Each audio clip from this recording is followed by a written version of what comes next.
This is the Brave New Coin Crypto Conversation, hosted by Andy Pickering. Hi everyone, Andy Pickering here. I'm your host and welcome to the Crypto Conversation, a Brave New Coin podcast where we talk to the people building the future in the Bitcoin, blockchain, and cryptocurrency space.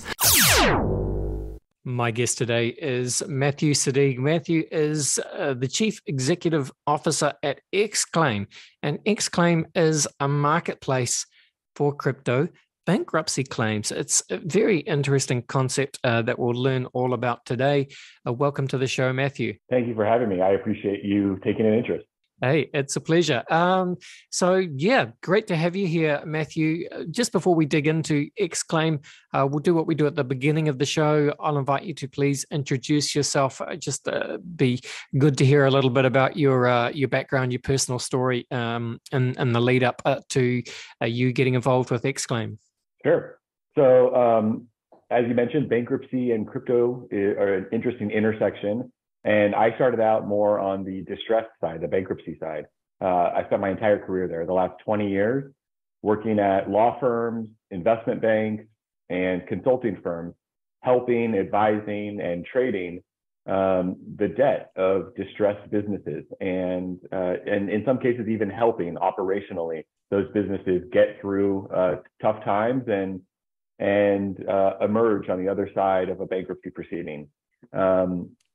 I saw this market, or I saw the bankruptcy claims market generally from each of those perspectives about 5 years ago, and made the decision to launch Xclaim to bring some more efficiency and transparency and liquidity to an opaque, inefficient, and illiquid market. We launched Xclaim about 2.5 years ago.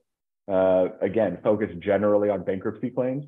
And it wasn't until maybe 6 months ago when we started to see several of these crypto exchanges file for bankruptcy, see how many account holders and other creditors were affected by it, and the enormous sums of money that were trapped in the bankruptcy court and in those proceedings for several years, that we saw how much sense it made for us to make a pivot and narrow our focus on these types of cases. And I think it was a good decision, because in the last several months, we've been extremely busy, and there are just so many people around the world. We estimate it's about 15 million people around the world that have upwards of $30 to $40 billion trapped in their accounts on these bankrupt exchanges, that we are helping to find value and turn it into cash before it could take several years otherwise. And that's what we're spending our time on these days. Yeah, that's right. Thank you, Matthew. And so let's just kind of describe this for people. I mean, I think people will start to get how this works, but essentially what you're talking about is, because of course the big recent example is the collapse of FTX, the FTX exchange last year. But of course, the history of crypto is unfortunately littered with these kind of exchange bankruptcies, if you like, right back to the very first exchange, which of course was, Mt. Gox. And I think famously, that the Mt. Gox saga continues. So a lot of the people that had assets trapped or lost on Mt. Gox, there's still, those claims are still being processed today, which kind of proves the use case for a platform like Xclaim. But so I'll just put it in my own very rudimentary layman's terms, Matthew, but then you can expand on it and explain how it works. But essentially, if let's say I have an account on FTX, and unfortunately, I wasn't able to withdraw my assets in time. So I can't access those assets, obviously. And I'm not really confident that whatever legal proceedings will take place against FTX, I'm not sure if I'll be able to get my assets back anytime soon. So if I want to try and capture some of the liquidity of those assets, I can essentially sell the claim to my account to anyone who's willing to buy it through your platform. Is that kind of the nutshell of what happens? That's exactly right. That's actually a perfect explanation. Those accounts, there's really only two escape routes for those accounts. One is through the bankruptcy court, which could take as long as a bankruptcy judge wants it to take. And in a case like FTX, there's going to be significant litigation and investigation and criminal proceedings are likely before everyone has an agreement on the value of what those accounts are and how much they should receive. And and account holders are able to make that bet or make that choice to say, I'm willing to wait an uncertain amount of time for an uncertain recovery, or their only other alternative is to sell their claim and receive cash immediately. Obviously, if you were to sell your claim, it won't be as much as you want it to be, but it rarely is. It's a way to free yourselves from the court proceeding. It's a way to create some certainty for yourself and generate some cash that can be reinvested and actually turned into gains going forward versus watching your existing cash in that account dwindle as the time value of money chips away at it. Yeah, that's exactly right. And I'd love to get a sense then of, I suppose, I'm not sure how to phrase this, the number of people, I suppose, that have begun to register accounts with Xclaim and offer their accounts at some of these different platforms that have unfortunately gone under, the likes of everything from FTX to BlockFi to Celsius, Voyager, way back, I suppose, to Mt. Gox. Is there I'm sure there is a growing market, but can you give us a sense of, how big that market is? Sure. So at this time, we're only covering Voyager, Celsius, FTX, BlockFi, and Genesis. Okay. Those five cases between them have about 15 million accounts outstanding. And that was the $35 billion of value that is trapped in those accounts. Between those accounts, over the last 7 months, since Voyager and Celsius filed last July, we've had upwards of 10,000 different creditors or account holders list their claims with us across the five accounts. Right now, we have more accounts listed for FTX than any other case, but that's understandable because they had the most number of users globally than any other case. Currently, we have about almost $250 million worth of crypto accounts listed on our marketplace, open for bidding, that an account holder has offered their claim to the highest bidder and is willing to entertain those pricing before they make a decision of whether to actually sell or not. And can you give us a sense then of how, if I list my account, let's say an FTX account on Xclaim, how likely is it that I will receive a number of bids? I presume it's if I want to set a competitive price, but how likely is it that will get purchased? A lot of characteristics go into determining whether how many claims you'll receive and how competitive they will be. Larger claims tend to attract more interest. Larger claims we define as north of $100,000. But in FTX, we have over 350 buyers actively looking for claims. And with that type of demand, you're going to create competition, which will get you to a fair market price. I would estimate that the likelihood of an FTX account holder putting their claim on Xclaim and receiving at least one bid, as long as the claim is sizable, north of $100,000, I would estimate it to be 100%. Everybody is getting a bid. The question is, can the pricing between buyer and seller get to an agreed upon level? And everybody is struggling to come to a clear view on what that pricing is. It is so early in the case. This case will go on for many, many years. And it is so early in the case that buyers have a view and sellers have a view that doesn't always converge. We are seeing it get closer because people are finding more urgency to buy and sell. But I think that's the nature of the way an open market functions. The more information that is inserted, the more clarity and comfort people have of engaging.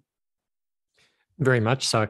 And do you have any sense of what, I suppose, the platforms themselves, the likes of Genesis, FTX, BlockFi, Celsius, Voyager, what is the view of the people that are, I suppose, running those platforms? Do they have an opinion on a marketplace such as Xclaim?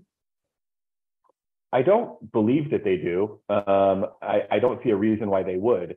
We're not affecting their bankruptcy. We're not affecting their finances. A claim is a rightful payment to an account holder. So let's say you had an account holder that had been investing in Bitcoin with FTX for $100,000. If that account holder 10 years from now is going to receive $50,000, then the party that buys that claim or that account is also going to receive $50,000. It doesn't change the math or the finances for FTX. It's really more of a liquid market. When I recall when Sam Bankman-Fried was interviewing and speaking very openly not too long ago, he kept on speaking how he wants to do the right thing for customers. And we had communications where the right thing for customers to give them a chance to cash out.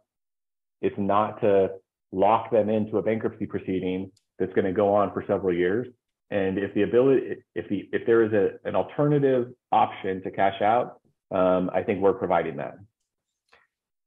Yeah, absolutely, you are. And for people that really do need some liquidity back, it is a great option. Matt, you're a veteran then of the corporate restructuring industry, as you explained at the beginning of the show, long before you got involved in, I suppose, the crypto exchange bankruptcy intersection. Give us a sense of, why these processes take so long to play out. I mean, I understand it's just how the legal nature, the legal industry works, and it's a very complex procedure trying to trace and recover whatever assets can be recovered. But can you just kind of explain why these processes are so drawn out? For example, why Mt. Gox is still going on, and then if that's the case, how likely it is for the processes to go on for the likes of Celsius, BlockFi, and FTX. Unfortunately, the legal system is slow, as you mentioned, and bankruptcy is exceedingly slow. You alluded to it, but it's just worth saying it very clearly. Part of the issue here is that you have so many competing interests. You have the company, you have the account holders, you have if we talk about FTX, you have the federal government itself, you have state governments, you have anybody that had been doing business with FTX. And we now know that it was basically everybody that had either money loaned or borrowed from there. There's the equity investors. All of these parties are all at the table trying to do what's best for them. And they're trying to do it in front of a judge who attempts to be as neutral and fair and by the book as possible. This is the nature of complex litigation. And when you have lawyers being paid by the hour, things take a long time. I would add that for these types of very complex cases, it's especially an extended timeline, because the value that needs to be recovered, the dollars that need to be recovered before they get distributed back to the people that are owed money, they're not just sitting in a bank account somewhere waiting to be distributed. They have to be gone out and found and recovered themselves. When we talk about, there has been news about FTX finding about $300 million worth of real estate in the Bahamas that the company had purchased. Now, FTX account holders don't necessarily want to get one millionth of a share of some Bahamas real estate. They want the cash that is generated by selling that property. And that takes time. And when you have companies of this size, it can take years and years and years to get through the litigation, the asset sale process, the negotiation of how the funds get distributed. The best comparison of a bankruptcy case that I've heard to FTX is the Bernie Madoff fraud case, the Ponzi scheme case from 2008. And that case is now 15 years old and has still not paid it back, the people that are owed money. Mt. Gox, I believe Mt. Gox was 2015, still not paid back the people that are owed money. Crypto assets being liquid and code that can be found relatively easily is not the case. The amount of effort that's going to go into tracing the flow of funds of where those dollars went, where those coins went, finding them, recovering them, and putting them in a pot that's available for distribution is extremely complex. I would just add, there's one last piece to this, which makes everything very volatile, which is the assets themselves remain subject to the volatility of the market. Yeah, that was going to be my next point, Matthew. And look, you're exactly right, because you can probably explain this better than I can, but those people that had some Bitcoin on Mt. Gox, even if someone had just say 20 Bitcoin at the time, I mean, look, I'm not going to do the math, but Bitcoin wasn't worth that much back in 2014. So you might have had your 20 Bitcoin, might have been a couple of $100, $1,000, whatever it is. But obviously now that those 20 Bitcoin is worth a significant amount of money, and potentially in another 10 years time, 20 years time, it'll be worth a significantly more amount of money. But again, account holders on FTX or Celsius or even Mt. Gox, they have to take that volatility into account and then make a decision, what is their view on the market price of their assets, potentially 10 years from now or a year from now, or do they need that liquidity now while we're in a bear market? It's quite a tough call to make, Matthew. It is, but I think there's a couple pieces of information that will help people make that choice. Yeah. First off, in bankruptcy, the amount of your claim is the value of your account on what's called the petition date. It's the date that the company filed for bankruptcy. So if you had $100,000, if you're an FTX account holder and you had $100,000 in your account worth of coin on November 11th, 2022, your claim is $100,000. And it does not matter if the FTX, if your account balance has risen to $200,000 since then. You only have a claim for $100,000. And when that bankruptcy is complete, you'll receive some percentage of $100,000 back. Right. You're not receiving the benefit of market activity that occurs after the fact. And I think that's part number one. Part number two is, if we talk about Mt. Gox, if we look backwards and we look at Mt. Gox, a creditor with Bitcoin, a creditor with $100,000 of Bitcoin in their account when Mt. Gox filed for bankruptcy is in the exact same position. However, if they had sold their claim and received that cash and went right back and bought Bitcoin, they would have benefited from the uptick in the market since then. It's the people that benefited the most from the Mt. Gox bankruptcy are the creditors who sold and reinvested and the buyers who bought and held. The ones that sat there and didn't do anything are going to receive exactly what they had 8 years ago. Yeah, that's and that is quite a sobering thought, isn't it, Matthew? All right. Well, look, as we start to finish off, let's just cover off some other details. You know, obviously, these bankruptcy filings involve a lot of different parties, as you've explained, a lot of different legal entities and court cases and so on.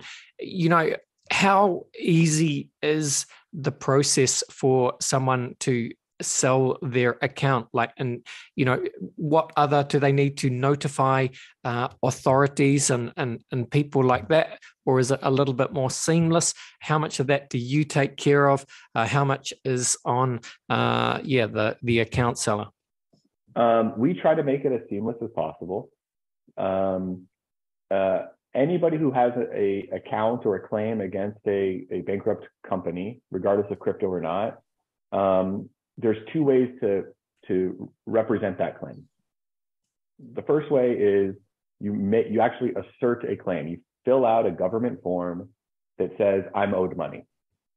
It's a 3-page fill in the blank form. It's actually fairly straightforward. The second way is that the exchange publishes a list of all the people it owes money to. Ideally, those two match up. You say, I'm owed $100,000, and the company says, I owe you $100,000. You have a matched claim at that point. Beyond that, the transfer process or the trading process is really just an agreement on price, because claims themselves are not crypto and they are not security. They are a contract, and they're a contract to be paid in the future. So when a buyer and a seller agree on a price, we have a 1-page form that we complete, and we just ask for a signature from both parties. And upon that signature, we would file it with the bankruptcy court to notify them that both of those claims, the one I mentioned earlier that the account holder filed and the other one that the company filed, both of those are now owed to the buyer of the claim. It is a seamless process, and payment is usually made within 24 hours. Got it. Thank you for explaining that. All right, well, let's start to finish off then, Matthew. Just, explain for anyone listening who happens to have, a stuck account with either a Genesis, FTX, a BlockFi, a Celsius, or Voyager. Those are the platforms that are, those accounts are available to buy or sell on the Xclaim platform. And interestingly, listeners, if you go to the Xclaim website, which is x-claim.com, and there'll be a link in the show notes, of course, there is the current market pricing for those different accounts. BlockFi up to 25%, 20% for Celsius, 16% for FTX. Just kind of make the case, Matthew, for why people with those stuck accounts should consider perhaps listing them on Xclaim. Well, I think the simplest explanation is, or the simplest case for why that should occur is, there's no obligation that arises from understanding what other people believe your claim is worth. Checking the market price, getting market offers is part of a market. It's just like checking what the value of your coin is at any other given time. I would also say that we have seen in all of these cases account holders that have come to us to list their claim at a certain point in time and say, no, that sounds too low, I'm not ready to sell. And then 2 weeks later, the price has dropped. And for understandable reasons. Voyager dropped after the FTX buyout fell apart. Celsius dropped after recently what's called an examiner published a report alleging all of these bad acts that were done by Celsius. The price dropped. FTX has been going up and down, but every single time they publish a new report that says we found these coins or we can't find these coins, the price can go down. This is a volatile market, but it's a less volatile market than the many years of waiting to find out what you don't know. Yeah, that is well said. And maybe just to finish off, Matthew, this is kind of an esoteric question, I guess, but, you've been in this, bankruptcy industry, I suppose, for most of your career. I guess it's just an unfortunate fact of life and markets and capitalism and business. For every successful enterprise, there are probably 10 times as many unsuccessful, and some of those just end up being, of course, spectacular failures. But do you ever see that changing? Is there any kind of common thread that goes through these businesses that go bankrupt so spectacularly? That's a great question. I was given good advice early in my career that it doesn't matter what interest rates are or what regulations are happening or the political environment or any of that. You said it correctly. This is a function of capitalism, and there will always be winners and losers in capitalism. And the advice I was given was that there are two basic human conditions that will always drive these types of events, and they are greed and incompetence. And I think that you are seeing a very loud display of some greed that has taken place when you have greed is a driver of fraud, and incompetence is just people trying to build very sophisticated, very advanced, and highly technical businesses by convincing people that they should believe them. And it's an unfortunate sequence of events, but as you said, it's always been this way. These are human conditions that we want to believe and we want to make money fast. Until those conditions are mastered, I don't think we're going to see necessarily bankruptcy go away anytime soon. Yeah, couldn't agree more. And greed and incompetence is exactly right. And look, both of those features are simply part of the human condition. So that's not going to change anytime soon. Hey, look, Matthew, thank you so much for coming on the show. Really interesting to learn more about Xclaim and the marketplace that you're providing. Just to close out the show, please tell people where you like to hang out online, if you have a personal Twitter account or a LinkedIn profile, anything like that. And then also just tell people where they can go to engage with the Xclaim marketplace. Yeah, obviously visit us at xclaim.com, x-claim.com. We're trying to build a real platform here that's well beyond a marketplace. It's a source of information and guidance, and we exist to provide a service that goes beyond buying and selling of claims. If we're helping people to understand what their options are, we believe that more people will choose that option. But it begins with empowerment and information. I'm very active on LinkedIn and Twitter. Please DM me, and I'd love to have a conversation with anybody who's interested. Awesome. Thank you so much, Matthew. All the best, and bye for now. Thank you so much. Awesome. There you go. That was Matthew Sedigh from Xclaim. Fascinating to learn all about Xclaim, and just a marketplace for all those bankrupt exchange accounts. And of course, I guess just a source of information, an information portal into what those accounts are potentially worth, which is just provides a valuable service in of itself. So it'd be interesting to see that marketplace grow into the future, which of course is only likely to happen if we have more bankruptcy events across the crypto ecosystem. We would I hope that we don't see those, but history tells us that we probably will. What can we say? Not your keys, not your coins. If you're going to hold your coins on an exchange, that is the risk you take. All right, let's leave it there, folks.